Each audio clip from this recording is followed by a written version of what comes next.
कहानी की शुरुआत में हमें बताया जाता है कि अचानक से ही नासा वालों को स्पेस में एक दिन एक स्पेसशिप दिखाई दिया जो कि पूरी तरह से बर्बाद हो चुका था और धीरे धीरे अब वो अर्थ की तरफ बढ़ रहा था। और फिर जैसे ही वो स्पेसशिप धरती के पास आया तो अर्थ की ग्रेविटी की वजह से उसके कुछ कुछ पार्ट धरती पर गिरने लगे जिनमें कुछ सुपर पावर्स थी। साथ ही धरती के बाहर का ऑब्जेक्ट होने की वजह से उसके अंदर काफी ज्यादा रेडिएशन भी था जो कि नॉर्मल ह्यूमंस को इफेक्ट कर रहा था और उन्हें काफी सारी पावर्स भी दे रहा था। और क्योंकि ये चीज सही नहीं थी इसी वजह से दुनिया की दो सबसे बड़ी ऑर्गेनाइजेशन साथ में आती हैं जिसमें से एक का नाम था CIA और दूसरे का नाम था M16। उन दोनों ऑर्गेनाइजेशन ने अपने दो सबसे बेहतरीन एजेंट्स को इस काम में लगा दिया था कि वो इस केस से रिलेटेड सारी चीजों को स्टडी करें और साथ ही स्पेसशिप के उन पार्ट्स को भी ढूंढे जिन्हें अभी के टाइम पर डिब्रीज बोला गया था। अब वहां से सीन एक बहुत ही बड़े माफिया पर आता है क्योंकि एक डीलर के पास आया हुआ था ताकि वो उससे डिब्रीज का एक टुकड़ा खरीद सके। और उन दोनों की मीटिंग चली रही थी कि तभी अचानक से ही हम लोग नीचे फिनोला और साथ ही ब्रायन नाम के दो ऑफिसर्स को देख पाते हैं जो कि अपनी टीम के साथ उस होटल में आ गए थे जहां पर ये मीटिंग चल रही थी।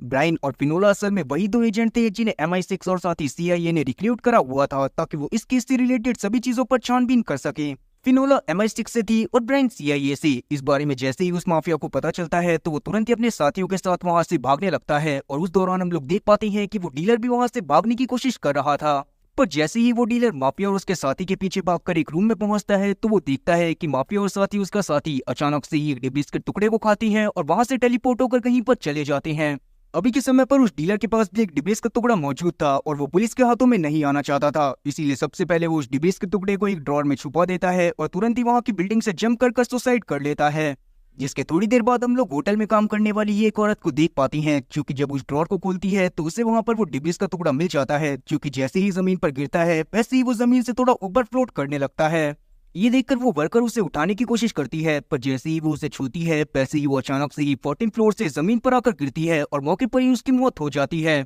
और ऐसा उस डिब्रीज के टुकड़े की वजह से ही हुआ था क्योंकि जैसे ही उस लड़की ने उसे छूने की कोशिश करी वैसे ही वो अचानक से ही दीवार से आर पार चली गई और नीचे आकर गिर गई। फिनोला और ब्रायन ये सब देखकर बहुत ज्यादा शॉक होती हैं और तुरंत ही अपने साथ मौजूद साइंटिस्ट की मदद से उस डिब्रीज के टुकड़े के अंदर मौजूद सारी एनर्जी को निकाल लेते हैं जिससे वो डिब्रीज का टुकड़ा न्यूट्रलाइज होकर एक नॉर्मल मेटल बन जाता है। और तब उन दोनों की बातों से हम लोग ये बात भी जान पाती हैं कि उन दोनों को ही ज्यादा से ज्यादा डिब्रीज के टुकड़ों को इकट्ठा करने का काम भी दिया गया था ताकि उनके पास मौजूद साइंटिस्ट की टीम उन डिब्रीज के टुकड़ों के ऊपर एक्सपेरिमेंट कर सके। वहीं हम कैरन नाम के एक छोटे से लड़के को एक औरत के साथ कार में कहीं पर जाते हुए देखते हैं पर अचानक से ही उस औरत की आंखों से खून आने लगता है और वो अनकॉन्शियस हो जाती है। अब आमतौर पर अगर किसी और बच्चे के साथ ऐसा हुआ होता तो उसकी फटकी 4 से 64 हो जाती, पर यहाँ पर हम लोग कैरन को देखते हैं जिससे बिल्कुल भी फर्क नहीं पड़ता और वो तुरंत ही गाड़ी के गेट को खोलकर बाहर निकल जाता है। पर तभी अचानक से ही उस औरत की बॉडी भी फ्लोट करते हुए गाड़ी से बाहर आ जाती है और हवा में उड़ती हुई कहीं पर जाने लगती है। वहां से सीन अब सीधा फिनोला और साथी ब्रायन पर आता है जिनको जब इस केस के बारे में पता चलता है तो वो दोनों फ्लाइट से उस सिटी में जाने लगते हैं जहां पर रास्ते में उन दोनों की बातों से हम लोग ये बात जान पाती हैं कि असल में फिनोला के पिता एक साइंटिस्ट थे जो कि डिब्रीज के ऊपर ही एक्सपेरिमेंट कर रहे थे। पर बाद में एक माफिया ने उन्हें जान से मार दिया था, पर अभी के लिए वो इस बारे में ज्यादा बात नहीं करते और अगली सुबह सीधा ही उस लोकेशन पर पहुंच जाते हैं जहां पर अभी भी उस औरत की बॉडी लगातार हवा में फ्लोट कर रही थी और एक वायर से उसका स्वेटर अटक जाने की वजह से एक ही जगह पर कॉन्स्टेंटली अटकी हुई थी। तब ब्रायन को सोचते हुए उस औरत के स्वेटर को वायर से फ्री कर देता है और जब वो उस औरत की बॉडी का पीछा करता है तो वो एक ऐसी जगह पर पहुंचता है जहां पर हवा में और भी काफी सारी बॉडीज तैर रही थी और सभी की सभी अनकॉन्शियस थी, जो देखने के बाद फिनोला और साथी ब्रायन दोनों ही बहुत ज्यादा शॉक थी। जिसके बाद जब उन बॉडीज के ऊपर टेस्ट करे जाती हैं तो ये बात सामने आती है कि वो लोग असल में मरे नहीं थे, बस वो लोग एक तरह से कोमा में चले गए थे जहां पर उन्हें सब कुछ सुनाई दे रहा था पर वो अपनी बॉडी को मूव नहीं कर सकते थे और ना ही कुछ बोल सकते थे। अब ये बात जानने के बाद फिनोला और ब्रायन तुरंत ही उस औरत के बारे में पता करना चालू कर देते हैं। तब उन्हें एक स्टोर की CCTV फुटेज में एक लड़का दिखाई देता है जो कि कोई और नहीं बल्कि कैरन था और वो अचानक से उस औरत के पास आया था और बाद में वो औरत अजीब तरह से बिहेव करने लग गई थी और उसने कैरन को अपनी गाड़ी में बैठा लिया था। अब क्योंकि उस औरत के बारे में और कोई क्लू मौजूद नहीं था इसीलिए फिनोला और साथी ब्रायन कैरन के घर के बारे में पता करते हुए कैरन के घर में पहुंच जाते हैं जो कि एक जंगल टाइप एरिया में था और वहां पर एक बहुत बड़ा मेन डिब्रीज का टुकड़ा भी गिरा हुआ था। अब उस डिब्रीज के टुकड़े को देखने के बाद वो लोग कैरन के घर में चली जाती हैं जहां पर जाने के बाद उन्हें कैरन की माँ की बॉडी भी दिखाई देती है जो कि उसी तरह से अनकॉन्शियस पड़ी हुई थी जैसे कि बाकी सभी लोगों की बॉडी पड़ी हुई थी, जिससे इस बात का अंदाजा लगाना बहुत ज्यादा आसान था कि उस जगह पर जितनी भी अननेचुरल चीजें हो रही थी वो सारी की सारी उसी जगह से चालू हुई थी। अब कैरन के घर की तलाशी लेने पर फिनोला और ब्रायन को पता चलता है कि कैरन की बस एक बड़ी बहन है जो कि शहर में रहती थी और घर में कैरन भी मौजूद नहीं था और ये बात सच में बहुत ज्यादा शॉकिंग थी, क्योंकि उनके हिसाब से कैरन को उसके घर पर ही होना चाहिए था। खैर तभी अचानक से ही फिनोला और साथ ही ब्रायन के पास उन सभी लोगों की रिपोर्ट्स भी आ जाती है जो कि उस औरत की बॉडी के साथ हवा में तैरते हुए मिले थे। उन सभी लोगों में ये बात कॉमन थी कि कोमा में जाने से पहले उन सभी लोगों को आखिरी बार कैरन के साथ ही देखा गया था, जिसके बाद ही वो कोमा में चले गए थे।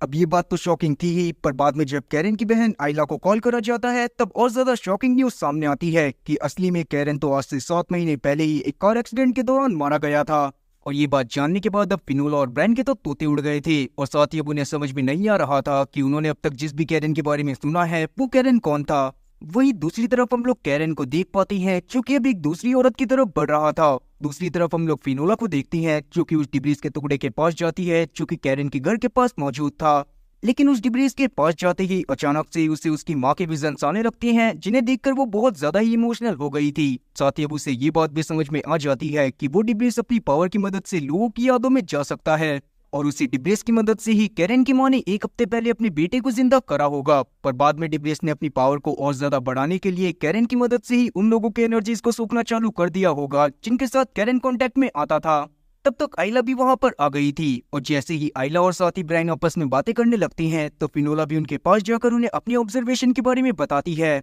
तभी अचानक से उनके पास ये खबर आती है कि कैरन को अभी के समय पर एक औरत के साथ देखा गया था जो कि उसे अपना बेटा बता रही थी, पर बाद में ही अचानक से ही वो खुद भी अनकॉन्शियस हो गई और बाद में उसकी बॉडी भी हवा में फ्लोट करने लगी। जो जानकर वो तीनों तुरंत ही उस लोकेशन पर जाने लगते हैं। तब हम लोग कैरन के घर के बाहर उसी माफिया और साथ ही उसके साथी को देख पाते हैं जिसको हमने कहानी की शुरुआत में देखा था। वो दोनों असल में वहां पर कैरन के घर के पास मौजूद डिब्रीज के टुकड़े को चुराने के लिए आए हुए थे, पर तभी अचानक से ही वहां पर मौजूद पुलिस वालों की नजर उन दोनों के ऊपर पड़ जाती है और वो उनके ऊपर फायर करना चालू कर देते हैं। लेकिन इस बार भी माफिया और उसका साथी अपने पास मौजूद डिब्रीज का एक छोटा सा टुकड़ा खाती हैं और वहां से टेलीपोर्ट होकर पास की एक जगह पर चली जाती हैं। लेकिन उस दौरान हम लोग माफिया के साथी को देखते हैं जो कि धोखे से एक पिलर के अंदर टेलीपोर्ट हो गया था, और क्योंकि अब उस बंदे को वहां से निकालना पॉसिबल नहीं था और साथ ही माफिया इस बात को जानता था कि वो उस आदमी को फिनोला और साथ ही ब्रायन के हाथ में नहीं लगने दे सकता, इसीलिए वो अपने साथी को जान से मारकर तुरंत ही वहां से चला जाता है। पर उसकी गन शॉट की आवाज सुनकर वहां पर फिनोला और ब्रायन भी आ जाते हैं जो पास की ही एरिया में थे। पर सब पुलिस वालों की तरह वो लोग भी टाइम पर नहीं पहुंच पाते, और जब तक वो लोग वहां पर पहुंचते हैं तब तक माफिया का साथी मारा जाता है। अब उनके हाथ में माफिया और उसके काम से रिलेटेड कोई इन्फॉर्मेशन नहीं लगी थी, पर उन्हें ये बात समझ में आ गई थी कि कैरन की माँ कैरन की मौत को बर्दाश्त नहीं कर पाई थी, और इसीलिए जब वो डिब्रीज के कांटेक्ट में आई तो डिब्रीज की पावर की वजह से कैरन वापस आ गया। और इसीलिए कैरन जब भी किसी औरत को कंट्रोल करता था तो वो औरत अपने आप ही कैरन को अपना बेटा मानने लगती थी, और इस बात का मतलब साफ था कि ये सब कैरन की माँ की वजह से ही चालू हुआ था और उसकी मदद से ही ये सब बंद करा जा सकता था। तब इस बात को एक्सप्लेन करते हुए फिनोला आइला को समझाती है कि अगर आइला किसी तरह से अपनी माँ को इस बात पर यकीन दिलवाने में सफल हो जाती है कि कैरन अब मर चुका है और वो जिस दुनिया में है वहाँ पर बहुत ज्यादा खुश है, तो सब कुछ वापस से सही हो जाएगा। तब आइला भी इस चीज को ट्राई करती है और अपनी माँ से इमोशनली बातें करते हुए उन्हें इस बात पर यकीन दिलवा देती है कि कैरन अब जिंदा नहीं है और वो जहाँ पर भी है वो बहुत ज्यादा खुश है। और फिर जैसे ही ऐसा होता है वैसे ही कैरन की माँ समेत बाकी के सारे लोग जो कैरन के कांटेक्ट में आकर अनकॉन्शियसनेस में चले गए थे वो सब उठ जाते हैं, और साथ ही उनकी हालत भी पहले से बहुत ज्यादा बेहतर हो चुकी थी। वहीं दूसरी तरफ हम लोग नकली सस्ते और टिकाऊ कैरन को देखते हैं जो कि अचानक से ही गायब हो जाता है, और अब क्योंकि ये केस सॉल्व हो गया था इसीलिए फिनोला और ब्रायन भी अपनी टीम के साथ जाकर कैरन के घर के पास मौजूद डिब्रीज को न्यूट्रलाइज करते हैं और उसे अपने साथ लेकर चले जाते हैं। पर रास्ते में ब्रायन को उसके बॉस मैडॉक का कॉल आता है, जिससे बात करने के बाद ब्रायन को ये बात पता चलती है कि असल में वो माफिया जिसको अभी तक हम लोग देखते आ रही थी उसे कुछ समय पहले ही एयरपोर्ट पर एक साइंटिस्ट के साथ देखा गया था, और वो साइंटिस्ट कोई और नहीं बल्कि जॉन जोन्स था जो कि फिनोला का ही पिता है। और इसका मतलब यही था कि फिनोला का पिता अभी भी जिंदा था, और इस बारे में फिनोला को कोई भी जानकारी नहीं थी। इस बारे में उसकी एजेंसी MI6 को तो जानकारी थी, पर उन्होंने जानबूझकर फिनोला को इस बारे में नहीं बताया था, और इसीलिए अभी के समय पर मैडॉक भी ब्रायन से फिनोला को इस बारे में न बताने के लिए बोलता है। और मैडॉक ने अभी के समय पर ब्रायन को फिनोला को ये बात बताने से मना इसीलिए करा था क्योंकि कहीं ना कहीं वो इस बात को जानना चाहता था कि MI6 फिनोला से इस बात को क्यों छुपा रही है, और साथ ही वो इस बात को भी जानना चाहता था कि जॉन जोन्स उस माफिया के साथ मिलकर क्या काम करना चाहता है। आगे फिनोला और ब्रायन भी एक दूसरे टाउन की तरफ जाने के लिए निकल जाते हैं जहाँ पर भी अजीब चीजें हो रही थी। वहाँ पर जाने पर उन्हें पता चलता है कि उस जगह पर अचानक से ही सारी मेटल की चीजें टाउन के बॉर्डर की तरफ खींची चली गई थी, और उन्हीं चीजों की मदद से वहाँ पर एक बहुत बड़ी दीवार बन गई थी। और क्योंकि शहर में मौजूद कोई भी मेटल की चीज कहीं पर भी उड़ सकती थी, इसीलिए सभी सिविलियंस को एक दूसरी टाउन में शिफ्ट कर दिया गया था। पर क्योंकि उस जगह पर कोई मैग्नेटिक फील्ड नहीं थी, साथ ही किसी और चीज का भी सिग्नल नहीं मिल रहा था, इसीलिए ब्रायन और फिनोला समझ जाते हैं कि आसपास कोई डिब्रीज जरूर होगा जिसे किसी ने धोखे से एक्टिवेट कर दिया होगा, और इसीलिए वहां पर ये सब हो रहा है। ये सब सोचते हुए वो दोनों आसपास की जगह पर छानबीन करना चालू कर देते हैं, और अब उन्हें एक जगह पर एक एरिक नाम का आदमी मिलता है जो कि खुद भी काफी ज्यादा डरा हुआ था, और साथ ही वो बहुत ज्यादा जल्दीबाजी में भी लग रहा था। तब फिनोला और ब्रायन उसे पकड़ लेते हैं ताकि वो उससे पूछताछ कर सके, पर क्योंकि अभी उन्हें और भी चीजें ढूंढनी थी, इसीलिए अभी वो एरिक को बाकी सारे पुलिस ऑफिसर के साथ पुलिस स्टेशन की तरफ भेज देते हैं और खुद अपनी कार की तरफ जाने लगते हैं। पर जैसे ही वो अपनी कार के पास पहुंचती हैं तो उन दोनों के तोते उड़ जाते हैं, क्योंकि उनकी कार के पास भी एक एरिक मौजूद था जिसे देखकर वो बहुत ज्यादा शॉक थे। पर ये वाला एरिक उन दोनों को देखकर वहां से भागने लगता है, और तब वो दोनों भी उसका पीछा करते हुए अलग अलग लोकेशन पर पहुंच जाते हैं। और अब सबसे कमाल की बात तो ये थी कि उन दोनों ने ही एक एक एरिक को पकड़ लिया था, और साथ ही बाद में उन्हें ये बात भी पता चलती है कि जिस एरिक को उन्होंने पुलिस वालों के साथ भेजा था वो एरिक पुलिस वालों के ही साथ था, जिससे ब्रायन और साथी फिनोला समझ गए थे कि एरिक की वजह से ही डीबीएस एक्टिवेट हुआ है, और इसीलिए वो उन तीनों एरिक को अलग अलग जगह पर बिठाते हैं और उनसे पूछताछ करना चालू कर देते हैं।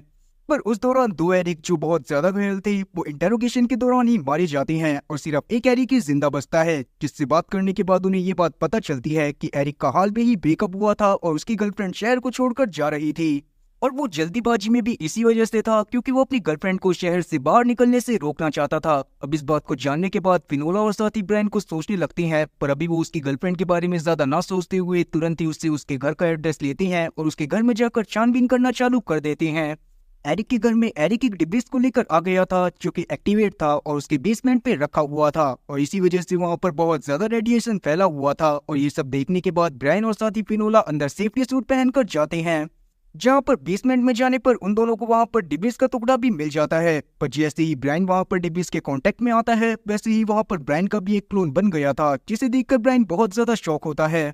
पर अब वो क्लोन वाला ब्रायन असली ब्रायन को जान से मारने वाला था, पर उससे पहले ही असली ब्रायन उसे जान से मार देता है। साथ ही अब उन्हें ये बात भी समझ में आ गई थी कि एरिक के घर में जो डिब्रीज का टुकड़ा मौजूद था वो लोगों का क्लोन बना सकता है। आगे जब मरे हुए ब्रायन की बॉडी का चेकअप करा जाता है तो ब्रायन के कपड़ों में से फिनोला को एक लड़की की फोटो मिलती है, पर जब वो उस लड़की के बारे में असली ब्रायन से पूछने की कोशिश करती है तो ब्रायन उसे कुछ भी नहीं बताता और बस कुछ सोचने लगता है। असल में ब्रायन के पास्ट में उसके साथ एक वॉर के दौरान बहुत कुछ अजीब हुआ था और अभी तक वो उससे उबर नहीं पाया था। वहीं हम लोग डिब्रीज के पास और भी बाकी सारे साइंटिस्ट को देखते हैं जो उसे न्यूट्रलाइज करने की कोशिश कर रही थी, पर उस दौरान उन्हें ये बात पता चलती है कि जिस एरिक को वो असली एरिक समझ रहे थे वो असली एरिक है ही नहीं। और ये बात उन्हें इसी वजह से समझ में आई थी क्योंकि असली एरिक का खून वहां पर पड़ा हुआ था जो कि गैराज की तरफ जा रहा था। इसका मतलब यही था कि वहां से जाने से पहले एरिक खून में लथपथ था और वो गैराज की तरफ भागता हुआ गया था, और इसीलिए ब्रायन और साथी फिनोला असली एरिक को ढूंढने में लग जाते हैं। तब उन्हें ये बात समझने में देर नहीं लगती कि एरिक अगर खून में लथपथ गैराज की तरफ गया था तो वो जरूर ही अपनी कार में बैठा होगा, और क्योंकि कार भी मेटल्स की होती थी इसीलिए वो टाउन के बॉर्डर पर ही मौजूद हो सकती थी।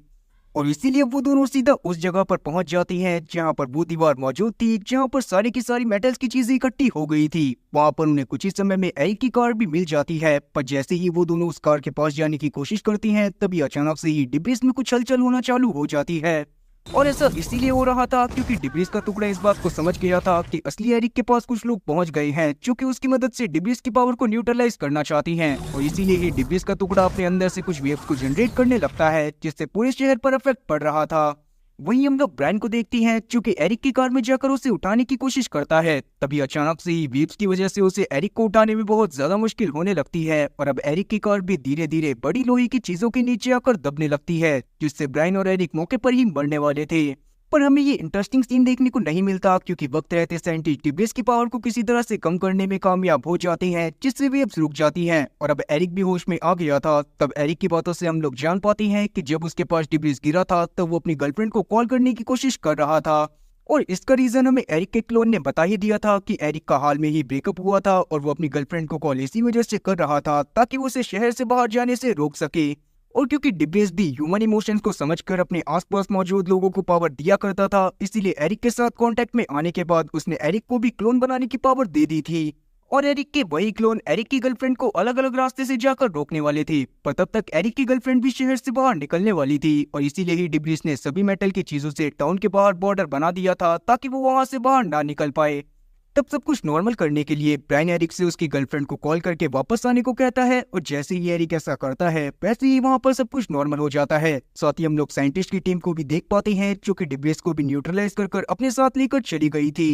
अब तक उन्हें ये बात तो समझ में आ गई थी कि अलग अलग डिब्रेस के अंदर अलग अलग पावर्स हैं और साथ ही डिब्रेस ह्यूमन इमोशन को समझकर ह्यूमंस को भी पावर दे सकता है। पर डिब्रेस ऐसा ह्यूमन की भलाई करने के लिए नहीं करता था, बल्कि वो ऐसा इसी वजह से करता था ताकि वो ह्यूमंस की मदद से अपने अंदर भी एनर्जी को जमा कर पाए। वहीं हम लोग मैडॉक को देखते हैं जो कि M16 के ऑफिसर और फिनोला की बॉस प्रिया से जाकर मिलता है, जिससे बात करके उसे पता चलता है कि वो माफिया जो डिब्रेस चुराना चाहता था वो असल में इन्फ्लिक्स ग्रुप का हेड है। इन्फ्लिक्स ग्रुप असल में एक टेररिस्ट ग्रुप था जो कि दुनिया की हर जगह से डिब्रेस के टुकड़ों को हासिल करने की कोशिश कर रहा था ताकि वो उस पर एक्सपेरिमेंट करके डिब्रेस के टुकड़ों को अपने हिसाब से यूज कर पाए। साथ ही उसी समय पर यह बात भी सामने आती है कि जॉन जोन्स यानी कि फिनोला का पिता मैडॉक की टीम में ही काम करा करता था। पर जॉन की मौत के बाद जॉन के सारे प्रोजेक्ट रुक गए। अब क्योंकि प्रिया ने मैडॉक को जॉन के जिंदा होने के बारे में जानबूझकर कुछ भी नहीं बताया था, इसीलिए मैडॉक वहां से निकलने के बाद अपने साथियों की मदद से जॉन की ग्रेव को खुदवाकर वहां पर से जॉन की बॉडी को मंगवा लेता है। और उसने ऐसा इसीलिए करा था ताकि वो जान पाए कि जॉन असल में मरा था या फिर उसने बस घोस्ट होने का नाटक करा था।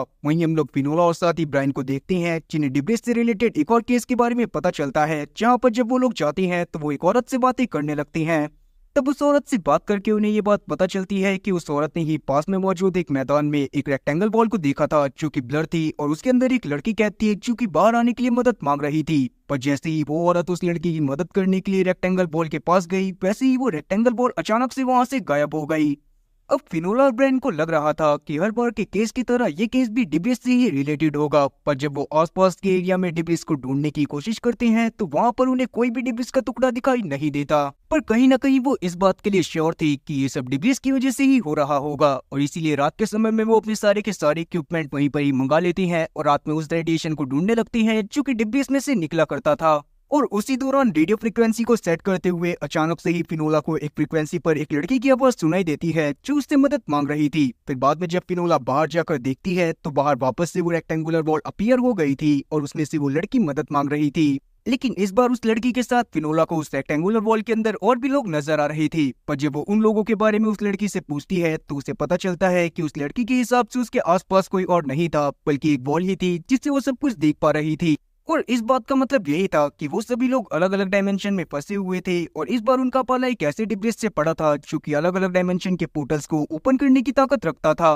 तब वो लड़की अपना नाम निकोल हेडमैन बताती है, पर बाद में फिनोला उससे कुछ और पूछ ही पाती कि अचानक से ही वो बॉल वहां से गायब हो जाती है, जिसके साथ ही वो लड़की वापस से वहां से गायब हो गई थी। फिर बाद में जब ब्रायन और साथी फिनोला निकोल के बारे में पता करती हैं तो उन्हें ये बात पता चलती है कि वो 2019 में एक जगह से गायब हो गई थी। और ये बात और ज्यादा शॉकिंग थी क्योंकि अभी के समय पर 2022 था और बस 6 महीने पहले ही डिब्रेस अर्थ पर गिरना चालू हुए थे, तो निकोल 3 साल पहले उससे कैसे अफेक्ट हो सकती थी। खैर आगे हम लोग मैडॉक को देखते हैं जो एक आदमी से जाकर मिलता है जो कि असल में एक रशियन डीलर था और वहां पर हम लोग मैडॉक की बातों से जान पाते हैं कि असल में मैडॉक खुद भी डिब्रेस को ब्लैक मार्केट के लोगों को सेल कर रहा था और इसका रीजन पैसा ही था। मतलब ये भी हरामी निकला। खैर जिस समय पर मैडॉक यहाँ पर ये बेड़ी हरकतें कर रहा था वहीं हम लोग एट द सेम टाइम फिनोला और साथ ही ब्रायन को देख पाती है जो कि अपने दिमाग के घोड़ों को दौड़ा रहे थे ताकि उन्हें ये बात समझ में आ जाए कि निकोल उस बॉल के अंदर कैसे गई। तभी अचानक से फिनोला को कुछ याद आता है और वो अपने पिता जॉन की बातों को याद करते हुए बताती है कि उसके पिता के हिसाब से यूनिवर्स में इस डायमेंशन के अलावा भी और भी काफी सारे डायमेंशन मौजूद थे जिसमें जाने का रास्ता अर्थ के ही कुछ पॉइंट पर मौजूद था।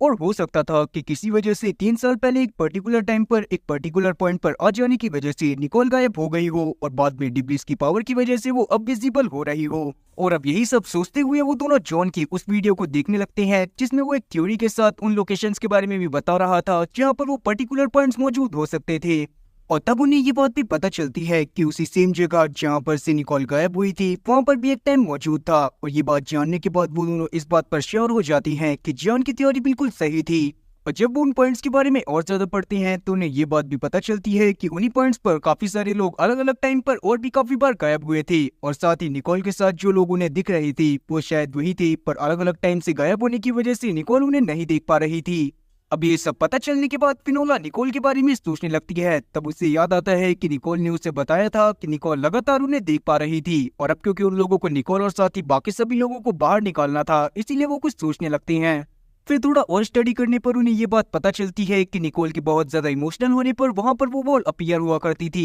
और इसीलिए ये बात जानने के बाद वो तुरंत ही वहाँ पर निकोल के डैड को बुला लेती है, क्योंकि निकोल तो उन्हें लगातार देख ही पा रही थी और अपने डैड को देखने के बाद वो सबसे ज्यादा इमोशनल हो जाती। फिर जैसे ही वहाँ पर निकोल के पिता आते हैं वैसे ही वहाँ पर वो पोर्टल वापस से चालू हो जाता है और तब हम लोग निकोल की बातों से जान पाती हैं कि असल में उसके हिसाब से वो जहाँ फंसी हुई थी वहाँ पर वो कुछ घंटों से ही थी। पर अगर अर्थ के टाइम के हिसाब से देखा जाए तो वहाँ पर 3 साल बीत चुके थे। इसका मतलब यही था कि निकोल जहाँ पर थी वहाँ पर टाइम बहुत ज्यादा स्लो चल रहा था। अब निकोल वहाँ पर और भी चीजें बताना चाहती थी, पर तभी वहाँ पर अचानक से वो पोर्टल बंद हो जाता है, जो देखकर अब फिनोला और ब्रायन को वहाँ पर मौजूद साइंटिस्ट बताता है कि उन्हें जल्दी से जल्दी उस डिवाइस के टुकड़े को ढूंढना पड़ेगा जिससे उस पोर्टल को एनर्जी मिल रही थी, क्योंकि अगर उन्हें निकोल और साथ ही बाकी सारे लोगों को बाहर निकालना था तो उन्हें उसी टुकड़े की जरूरत पड़ने वाली थी, और अगर वो उस टुकड़े को नहीं ढूंढ पाती तो निकोल को निकालना बिल्कुल नामुमकिन था। अब ये बात जानने के बाद फिनोला और ब्रायन वापस से उस डिब्लिस के टुकड़े को आसपास के एरिया में ढूंढना चालू कर देती हैं, मगर इस बार भी उन्हें वो डिब्लिस का टुकड़ा आसपास कहीं पर भी नहीं मिलता।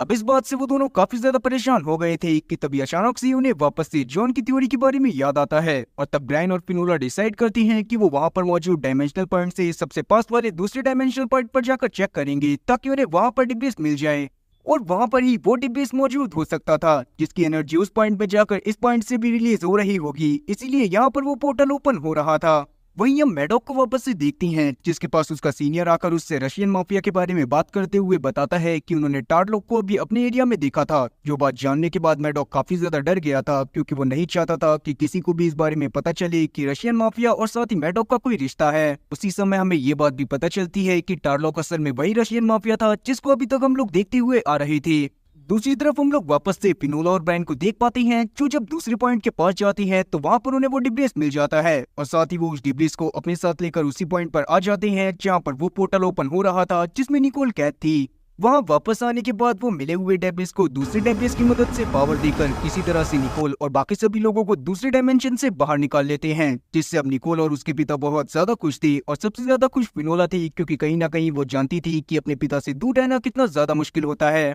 आगे हम लोग वापस से मैडॉक को देखते हैं जो उस लैब में मौजूद था जहाँ पर गवर्नमेंट डिब्रिस के ऊपर एक्सपेरिमेंट कर रही थी। वहाँ पर एक ऐसा डिब्रिस भी था जिसमें अगर एक पोर्टल से कुछ डाला जाता था तो वो दूसरे पोर्टल से बाहर निकलता था।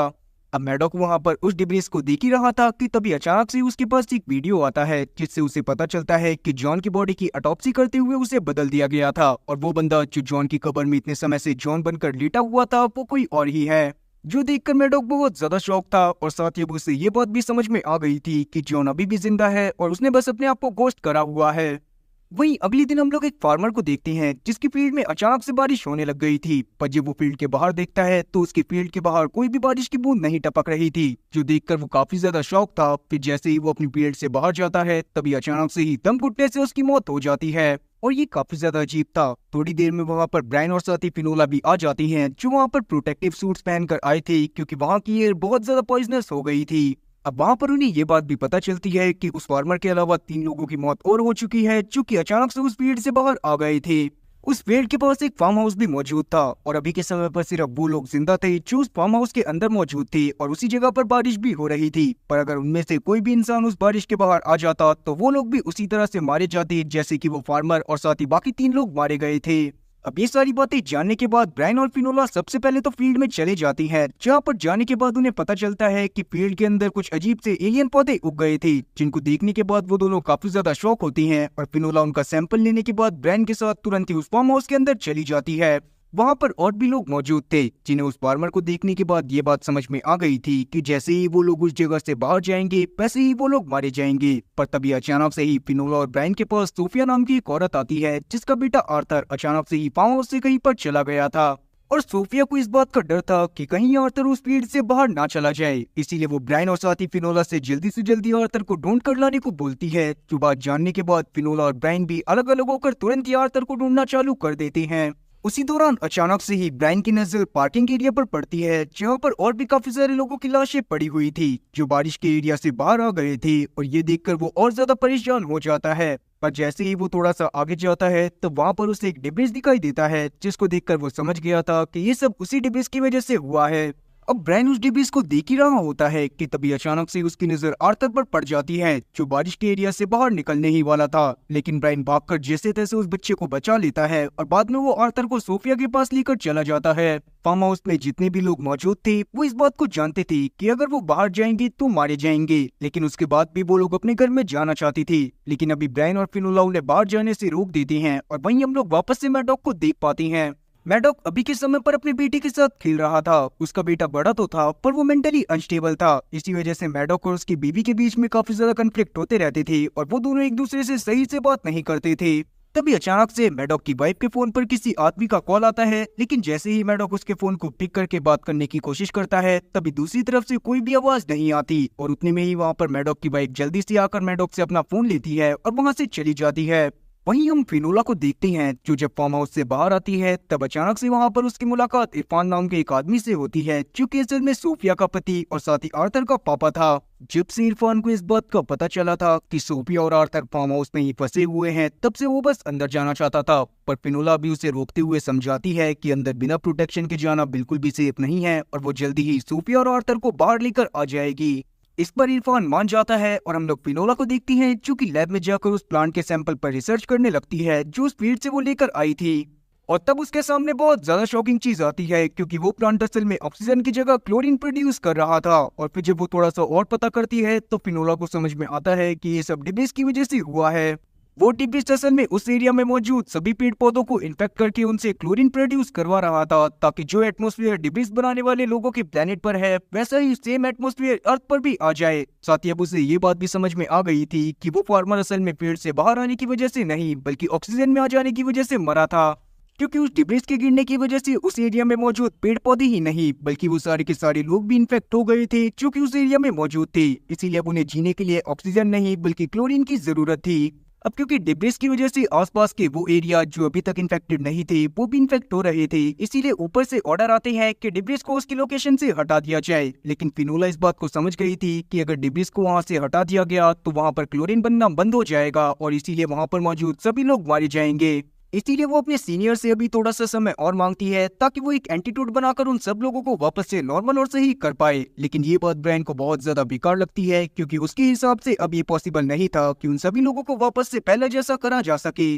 और अगर फिनोला उस एंटीट्यूड को बनाने में कामयाब नहीं हो पाती तो आसपास के सभी लोग भी मारे जाते। इसीलिए वहां पर ब्रायन फिनोला को समझाने की कोशिश करता है कि शायद उन्हें उन्हीं लोगों को मरने देना चाहिए जो कि अभी के टाइम पर फार्म हाउस में थे, पर फिनोला उसकी बात को नहीं सुनती और वहां पर वो सबको बचाना चाहती थी और इसीलिए वो अभी के समय पर ब्रायन से बात ना करते हुए एंटीट्यूड बनाने में लग जाती है। लेकिन कुछ समय बाद उसको भी समझ में आ जाता है कि सच में ये सब पॉसिबल नहीं है, जिससे वो भी काफी ज्यादा परेशान हो गई थी। मगर तभी उसके दिमाग में अचानक से एक आइडिया आता है और वो मैडॉक को कॉल कर एक डिब्बीज के टुकड़े को मंगवाती है। अब उस डिब्बीज के टुकड़े में असल में हीलिंग एबिलिटी थी और अभी के लिए गवर्नमेंट उसको कैंसर के लिए यूज कर रही थी, जिससे लोगों को फायदा भी हो रहा था। ब्रायन को इस सब के ऊपर भरोसा नहीं था, इसीलिए वो फिनोला पर और ज्यादा गुस्सा करने लगता है, लेकिन फिर भी फिनोला उसकी बात को नहीं सुनती। तभी अचानक से फिनोला के पास प्रिया का कॉल आता है जो उससे बातें करती हुई उसे बता देती है कि उसके पिता अभी भी जिंदा हैं। जो बात जानने के बाद फिनोला बहुत ज्यादा शॉक थी और साथ ही उसे इस सब पर भरोसा नहीं हो रहा था। पर तब प्रिया सबूत के तौर पर उसको वो वीडियो दिखाती है जिसमें उसके पिता को रशियन माफिया टार्लोक के गुंडों के साथ देखा गया था।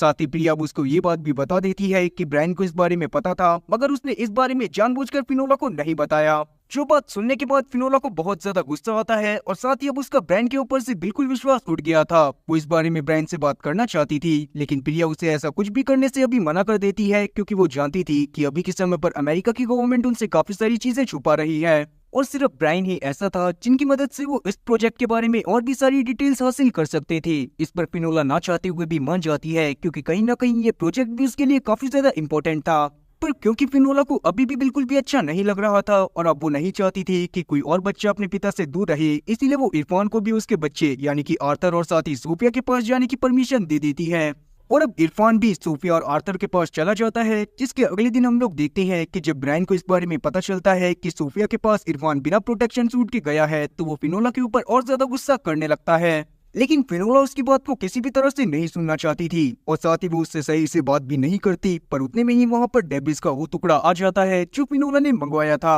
जिसको जब वो लोग अंदर लेकर जाते हैं तो किस्मत से फिनोला का प्लान वर्क कर जाता है और जैसे ही वो उस डिब्रीज को एक्टिवेट करते हैं तभी सारे लोग वापस से नॉर्मल हो जाते हैं, जिससे फिनोला और ज्यादा खुश हो गई थी। तब वो खुशी से फार्म हाउस से बाहर आ जाती है जहाँ पर उसे ब्रायन मिलता है। तब ब्रायन उससे माफी मांगना चाहता था, पर वहाँ पर फिनोला को अभी भी ब्रायन के उसके पिता की बात को छुपाने की वजह से गुस्सा आ रहा था, इसीलिए वो ब्रायन से सही से बात नहीं करती और वहाँ से चली जाती है। ब्रायन को लग रहा था कि शायद ब्रायन के बिहेवियर की वजह से वहाँ पर फिनोला उससे गुस्सा है, पर बात तो कुछ और ही थी। अब इसके बारे में हमें आगे जानने को मिलेगा कि फिनोला ब्रायन से सही से बात करेगी या फिर नहीं। साथ ही जब ब्रायन को इस बारे में पता चलेगा कि फिनोला को उसके पिता के बारे में पता चल गया है तो वो कैसे रिएक्ट करेगा और वो फिनोला से कैसे माफी मांगेगा, इसके बारे में हमें आगे जानने के लिए मिलेगा। साथ ही इस सीरीज के अगले पार्ट में हमें ये बात भी जानने को मिलेगी कि टारलॉक ने फिनोला के पिता को क्यों पकड़ा हुआ है और अगर फिनोला के पिता सच में मर गए थे तो उनको जिंदा कैसे करा गया। तो उम्मीद है कि एक्सप्लेनेशन अच्छी लगी होगी। अगर एक्सप्लेनेशन अच्छी लगी हो तो चैनल को सब्सक्राइब करना और बेल नोटिफिकेशन को ऑल पर सेलेक्ट करना और वीडियो को भी लाइक करना। मैं ऐसी और मजेदार एक्सप्लेनेशन वीडियोस लाता रहूंगा।